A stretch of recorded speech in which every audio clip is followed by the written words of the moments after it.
Olá, sejam todos muito bem-vindos ao JR nos Bastidores, um canal feito para você, um canal que desempenha com muita tranquilidade o conhecimento. E hoje estamos no programa Café com Conde. Temos uma pergunta da nossa querida Priscila, lá do outro lado do mundo, da China. Oi pessoal, meu nome é Priscila, atualmente eu moro em Xangai, na China, e aqui dou aula de inglês para as crianças, para os chininhos. Eu agradeço muito pelo convite, pela oportunidade de participar do programa Café com Conde, você pergunta e ele responde. Achei ótima essa ideia, essa iniciativa, e eu me sinto muito honrada de estar aqui participando com vocês, Newton Júnior e o Conde Paulo Eduardo Costa.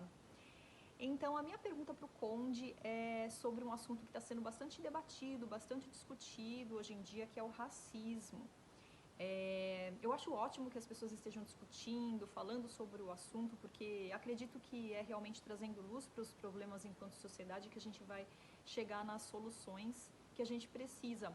Mas a minha pergunta está relacionada a como a gente sai, então, desse lugar de fala, de discussão, de debate, para a gente migrar para um campo de ação.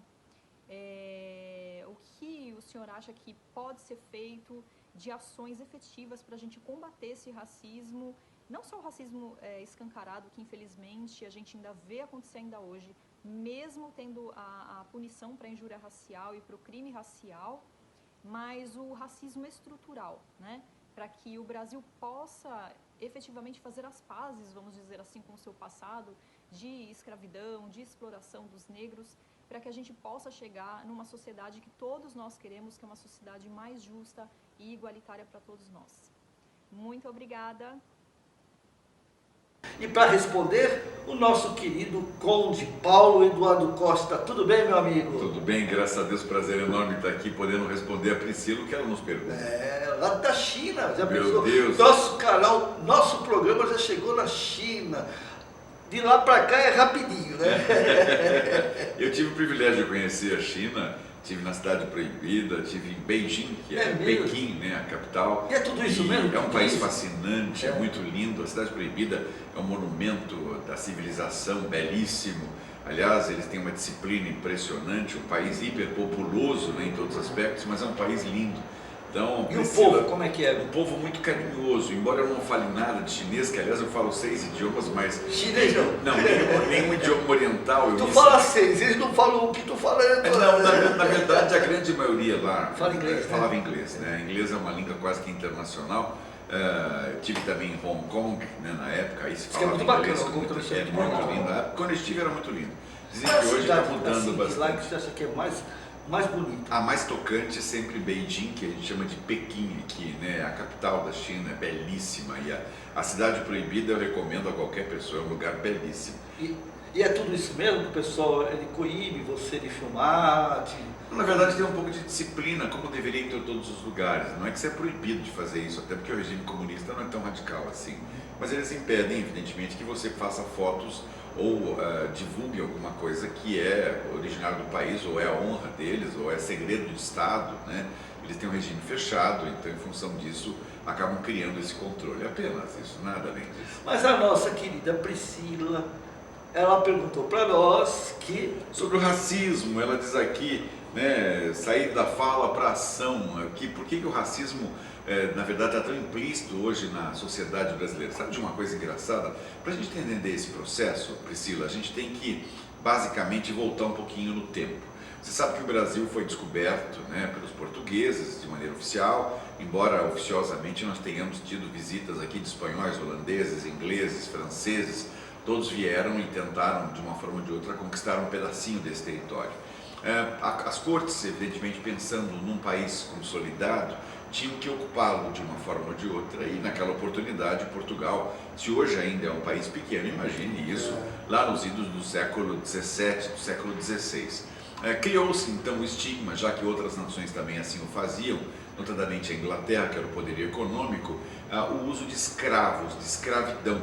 E curiosamente, você imagina que o escravo ia para uma nau, ia para a África, chegava lá, capturava os escravos e trazia. Não, existia muito conflito dentro da própria África, como existe até hoje ainda.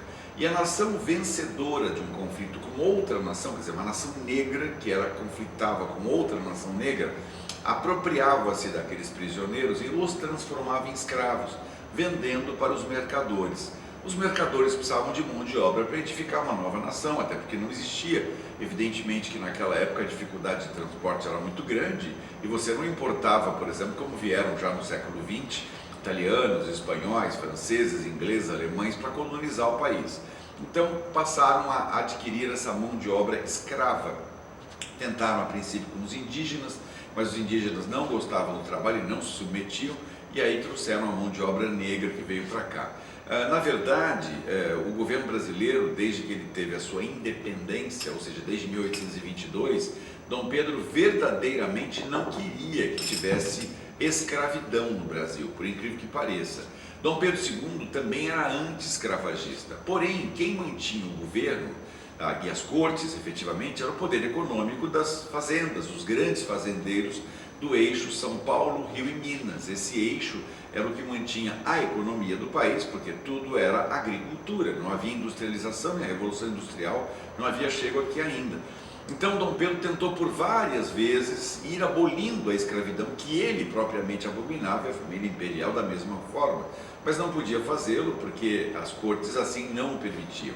Então começaram com a tal lei do ventre livre, que todos conhecem. Então os escravos nascidos a partir de então nasceriam livres. Depois teve a lei do sexagenário, que todo escravo que passasse de 60 anos automaticamente ganharia sua liberdade. Quando então a princesa Isabel, naquela oportunidade em 1887, resolveu assinar a Lei Áurea. Ela estava na regência, o pai estava viajando, mas o pai já havia consentido e eles enfrentaram. De fato, isso foi até a razão da queda do Império, porque até então as cortes e o poder econômico do país, ou seja, os fazendeiros, rebelaram-se e apoiaram então a proclamação da República. Mas já havia um trabalho muito grande desde 1822 e notadamente em 1887, quando a princesa lavrou a lei da abolição dos escravos. O então Barão de Gotegipe, que era o ministro-chefe do governo, que era João Maurício Vanderlei, ele já tinha preparado um processo de reescalonamento e de absorção, possibilitando aos negros estudar, ter conhecimento, com a liberdade de poderem ser comerciantes. Havia até no Império a preocupação de geração de linhas de crédito para a população negra, escolas específicas para tirar o negro do analfabetismo. Só que a República veio e atropelou todo esse procedimento.